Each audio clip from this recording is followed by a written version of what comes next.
Agir. Le magazine Rété d'information vous propose aujourd'hui une entrevue avec Annick Delalot, résidente permanente au Bois-Plage-en-Ré depuis 25 ans. Annick nous parle des raisons qui l'ont poussée à venir s'installer sur l'île de Ré et puis elle nous donne également son point de vue sur la vie locale au travers des activités et des rétés qu'elle rencontre régulièrement. Cette ancienne Parisienne au grand cœur reste une figure incontournable de Ré-la-Blanche. Annick, avant d'aborder vos nombreuses implications dans la vie rétaise et la vie boitaise depuis des années, j'aimerais que l'on revienne à l'époque où vous avez décidé de venir vous installer sur l'île de Ré. Est-ce que vous pouvez nous raconter un petit peu ? Alors, c'est un petit peu rocambolesque puisque j'avais 2 salons de coiffure à Montmartre. Et j'étais donc championne du monde de coiffure et je travaillais dans le monde entier et dans toute la France pour la Maison L'Oréal. Donc j'avais une vie très remplie et un jour j'ai été dans un hôtel et il y avait une cartomancienne ou un salon de cartomancie et donc ma copine m'a entraînée et la dame m'a dit que j'allais partir à la mer. Donc je suis rentrée chez moi le week-end et j'ai dit à mon mari, on part à la mer. J'ai donc vendu mon affaire à mon employé, ma fille a gardé le 2e salon et nous sommes partis à la recherche, comme je venais en vacances sur l'île de Ré, on a d'abord cherché sur La Rochelle. Et c'est à quelle époque ça ? Vous aviez quel âge ? Alors ça, j'avais 45 ans à peu près, ça fait une 30aine d'années. Et donc ça, c'était une décision qui émanait de la cartomancienne ? Oui. C'est un choix que vous avez fait après cette prédiction ? Ben voilà, je me suis dit, après tout, je profite pas de ma famille, de mes enfants, parce que je travaillais beaucoup, je travaillais pour le cinéma, la télé, enfin c'était une vie un petit peu de fou, et j'en avais un petit peu, j'étais fatiguée. Et du coup, j'avais pas de jour de repos, et je me suis dit, peut-être qu'elle a raison et qu'il est peut-être temps de changer de vie. Et voilà. Et mon mari, qui, lui, la vie de bohème le fatiguait un peu, était très content de partir se reposer à la campagne. Qu'est-ce qui vous a réellement accroché sur l'île de Ré pour que vous y passiez votre dernière partie d'existence ? Je suis issue d'une famille très pauvre et donc ma marraine faisait son travail et m'emmenait en vacances une fois par an. Et eux venaient en vacances au camping de la Coire tous les ans. Donc je venais au camping municipal tous les ans depuis l'âge de 14 ans et donc j'étais vraiment tombée amoureuse de l'île de Ré. Et la première chose que j'ai faite quand on est venu à la recherche d'un salon de coiffure sur la région, nous sommes venus tout de suite sur l'île de Ré. Malheureusement, j'ai pas tout reconnu par rapport à ce que j'avais laissé une 20aine d'années avant. Et le choix de la commune du Bois-Plage-en-Ré, c'était quoi, le hasard ? Alors pas du tout. Le Bois-Plage, c'est simplement parce que au départ, on a habité Dompierre-sur-Mer et Marcilly. On voulait absolument venir tous les week-ends sur l'île de Ré. Donc on a acheté un mobil-home à la Bonne Étoile. C'est le seul endroit où on a trouvé où on a pu être propriétaire d'un mobil-home. Réagir, agir. Est-ce que vous pouvez nous raconter, Annick, vos engagements associatifs, parce qu'il y en a peut-être encore, sur l'île de Ré, et comment est-ce que tout cela a commencé ? Alors, déjà, j'étais très impliquée au niveau national, c'est-à-dire qu'à Paris, depuis l'âge de 14 ans, j'ai toujours été présidente de quelque chose. J'ai toujours été à m'occuper des femmes, je m'occupais des jeunes, après je me suis occupée des coiffeurs, j'étais présidente bénévole des femmes chefs d'entreprise sur toute la France. Donc voilà, j'ai toujours eu une activité bénévole en plus de mon travail. C'est ma façon de vivre. Hein. J'en ai besoin pour vivre. Et puis, quand je suis arrivée, mon premier jour à Marcilly, où j'avais trouvé un petit logement, quand on est arrivé le 1er janvier et le 15 janvier, je devenais présidente du comité marcellois. Voilà, j'ai commencé comme ça. Ensuite, à Dompierre, j'étais présidente du cercle culture et création. Et puis, après mon accident, on a tout perdu puisque je ne pouvais plus travailler. J'étais obligée de déposer le bilan de mon magasin. Il nous restait plus que notre mobil-home. On est donc venu habiter sur l'île de Ré, les mains dans les poches. Et là, je me suis aperçue que de tomber dans la précarité, c'était quelque chose de tellement grave. C'est-à-dire ne plus aller faire ses courses avec un chéquier, il y a tellement de choses, on va plus au cinéma, on peut plus rien faire. Et là, je me suis dit, il faut absolument que je m'occupe des gens en difficulté. Donc, je suis rentrée à Ressources. Et là, on a créé un groupe de parole. Et puis j'ai créé aussi à l'époque un service d'entraide. C'est-à-dire que les gens avaient besoin de meubles, ils s'adressaient à moi, on leur portait, parce que sur l'île de Ré, le gros problème, c'est que dans les mairies, on a une étiquette, voilà, c'est plus facile. On a une étiquette et puis après c'est compliqué d'être dans la précarité. Parce que il n'y a pas d'aide. Et puis on est montré du doigt dans la commune. Quand j'ai fait ce service d'entraide, ça a permis aux gens de rester anonymes, aussi bien pour les donneurs que ceux qui recevaient. Je suis rentrée au foyer du Bois et je suis devenue présidente 5-6 ans après. Et pour des raisons de santé, voilà, en 2018, mon mari a repris la présidence. Ça faisait déjà 3-4 ans que je demandais d'avoir quelqu'un pour me remplacer. Et ne trouvant personne, donc mon mari a repris la présidence.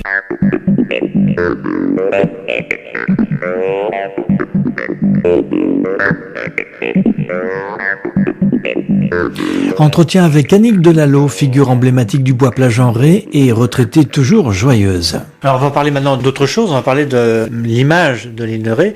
Qu'est-ce que vous pensez de cette image très bling-bling qu'ont véhiculé les élus aussi de l'île de Ré afin d'attirer cette clientèle de gens riches, et ce depuis l'ouverture du pont? Et moi, je dis que c'est même pas attiré, c'est on en a fait un paradis, un paradis dans une île qui finalement était une île familiale, conviviale. Moi, quand je suis arrivée ici il y a 25 ans, les prix des locations étaient alors c'était en francs, mais ça équivaut à 500 € maintenant le mois. C'est-à-dire qu'il y avait des familles, moi je me rappelle beaucoup, les gens venaient à partir de fin juin et repartaient fin août. Il restait 2 mois. Et puis petit à petit, ces locations sont devenues à la semaine, à la quinzaine, enfin voilà. Et nous sur le Bois, on a eu une chance, c'est que c'est pas devenu bling bling tout de suite. C'est pour ça que c'est une commune où je me sentais bien, c'est que c'était une commune qui était d'abord agricole. Et puis on s'est aperçu que ça a commencé, le vent a tourné, et alors après Zintia, alors là ça a été l'envolée des maisons secondaires. Maisons secondaires ne me dérangent pas, c'est la grandeur des maisons qui me dérange. C'est-à-dire que comme on arrive à construire 1000 mètres carrés habitables, ça pose question. Et à ce moment-là, les gens n'ont tellement besoin de rien que les maisons restent fermées plus de 8 mois dans l'année. C'est-à-dire que là, on a laissé la porte ouverte à des maisons fermées, si je peux me permettre ce petit jeu de mots. Les élus de l'époque, ou les élus qui ont, je dirais, progressé au fil des années, ont quand même donné l'autorisation de construire. Absolument. On a laissé construire des tailles inhumaines de maisons. Je pense qu'il y a même un concours entre les secondaires, c'est celui qui aura le plus de mètres carrés habitables. C'est qui aura sa salle de sport, avec son coach, avec sa piscine, et j'en passe. Je pense qu'il y a encore quelques notoriétés, mais qui n'ont pas envie du tout de se faire connaître. La Joie sur la Corde, il y a encore pas mal de gens connus. À Loie, j'en connais quelques-uns. Si on va bien sûr aux Portes et à Ars. La plupart des gens qui viennent sur l'île de Ré, c'est parce qu'ils ont aimé l'authenticité de cette île. Et là, malheureusement, avec ce qui se passe aux Golandières, on s'aperçoit qu'on est en train de perdre notre authenticité de village convivial et familial. Alors moi, ce qui m'a le plus choqué dans cette histoire, c'est que j'ai été immédiatement voir les plans en mairie. Ce qui m'a choqué, c'est pas qu'on ouvre un hôtel de luxe ou qu'on ouvre une maison de retraite pour gens aisés. Je pense qu'il faut de tout dans un monde, et ça ne me dérange pas du tout. Je sais que j'aurai pas accès, mais ça ne me dérange pas. Moi, ce qui me dérange, c'est qu'il y avait 1500 mètres carrés habitables avec l'hôtel et le restaurant, et qu'on est passé à 5900 mètres carrés habitables. Et là, moi, je dis non. Comment un maire a pu autoriser autant de mètres carrés? Il aurait doublé la superficie, c'était jouable, mais pas la tripler. Alors certains diront qu'effectivement il a perdu les élections municipales de 2020 à cause peut-être de ce dossier. Alors je ne sais pas si c'est à cause, mais je sais que beaucoup de résidents secondaires, par contre, se sont désolidarisés de lui après les Golandières, ça c'est sûr. Réagir. Comment est-ce que vous pourriez définir la mentalité rétaise? Vous êtes ici depuis des années, vous la connaissez bien, vous avez quand même côtoyé beaucoup de gens, pas simplement que sur le Bois. Qu'est-ce qui vous plaît et qu'est-ce qui vous déplaît chez les Rétais? Il faut dire que moi, je suis très avenante, c'est moi qui vais vers les gens. J'estime que quand on arrive de quelque part, c'est à nous d'aller vers les autres. Donc moi, j'ai jamais rencontré de problème. La seule chose, c'est que je suis la Parisienne, et je le resterai toute ma vie. Alors que je vais avoir fait plus d'années sur l'île de Ré qu'à Paris. Mais par contre, le vrai Rétais, ce que j'appelle la personne qui est née sur l'île, j'ai pas d'a priori. Moi, personnellement, j'ai été bien reçue par tout le monde. Quand je suis arrivée ici, j'avais les cheveux bleus. Donc il faut bien s'imaginer, quand on arrive au Bois-Plage, qu'on veut faire catéchisme et qu'on a les cheveux bleus, il est bien évident qu'on sait que les gens vont être un peu surpris. Et après, les gens ont appris à me connaître, à m'apprécier, et puis ça s'est très bien passé. Donc je suis restée pendant quelques années la dame aux cheveux bleus, ou la parisienne aux cheveux bleus, et puis maintenant, ça y est, c'est rentré. Maintenant, si je m'habille classique, on me dit, alors, ça va pas aujourd'hui ? Je suis quand même un petit peu folle dingue, mais je pense que j'y resterai toute ma vie. Donc, mais les gens sont contents, au contraire, parce que au moins, quand ils me voient, ils sourient. Mon but, c'est de faire rire les gens, donc je l'ai obtenu. Durant la période de confinement, une certaine catégorie de Rétais ont dénigré, insulté ces citadins qui venaient se confiner dans leur résidence secondaire sur l'île de Ré.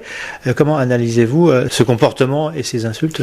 Moi, je pense que j'aurais été incapable de vivre ce confinement dans 40 ou 20 mètres carrés. Donc moi, je comprends très bien qu'on vient venir à la campagne.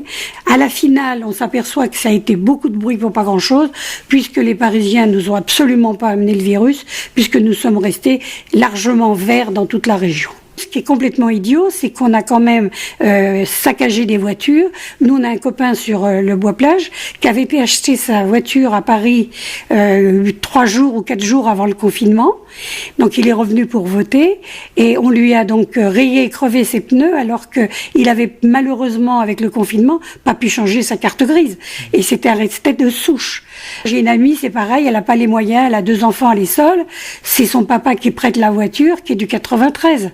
Elle est là depuis 15 ans.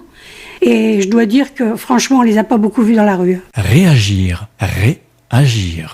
Alors, quelle relation avez-vous eue avec l'ancien maire, Jean-Pierre Gaillard, dans le cadre, bien sûr, de vos nombreuses activités sur la commune du Bois-Plage ? Et est-ce que vous avez rencontré le nouveau maire, Gérard Juin ? On voulait que ce soit très clair. Donc, Monsieur Gaillard nous avait promis une petite salle avec un théâtre dans la salle de danse. Et donc, on l'a convoqué pour savoir qu'est-ce qu'il en était. Et on a convoqué Monsieur Juin pour savoir qu'est-ce qu'il comptait faire, quel allait être le but des associations. Et puis, on avait un grand regret, c'est qu'au premier mandat de Monsieur Gaillard, il y avait des commissions avec des citoyens. Ce qui nous permettait d'intervenir beaucoup plus facilement. Malheureusement, ça a été arrêté complètement en 2e mandat. Et là, le dialogue a été quand même très, très, très dur. Par rapport à Gérard Juin, je prends depuis 7 ans le café avec lui tous les matins. Dans ce cadre-là, effectivement, je le rencontre, mais je ne mélange jamais amitié et politique.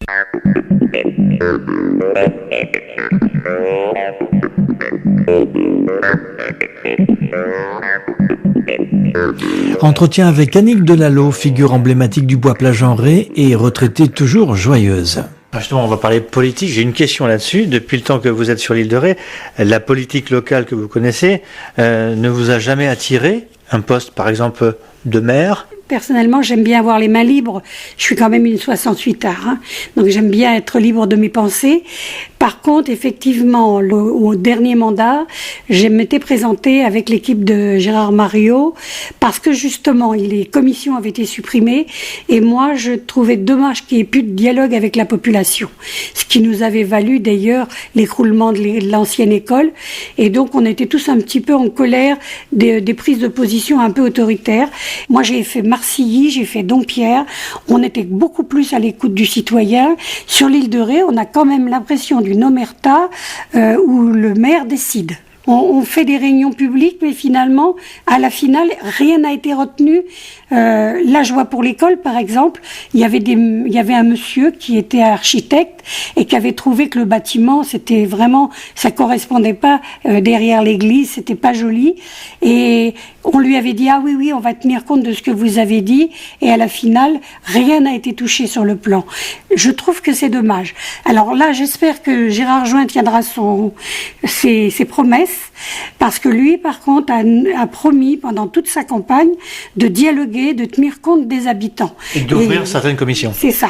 Et ça, c'est vraiment ce qu'attendent les boîtiers. Pendant le Covid, on a distribué le foyer des masques. Donc, les mairies donnaient mon téléphone. Donc je me suis retrouvée avec des gens de toutes les communes, des gens de 95 ans qui n'avaient pas été contactés pendant le Covid. Eh ben, ça a été silence radio. Comment, dans des petites communes comme les nôtres, il ne peut pas y avoir une entraide?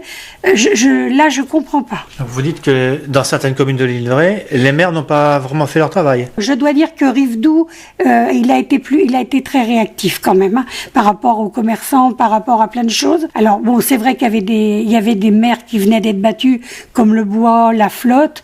Donc là, c'est des communes qui ont eu plus de problèmes qu'ailleurs.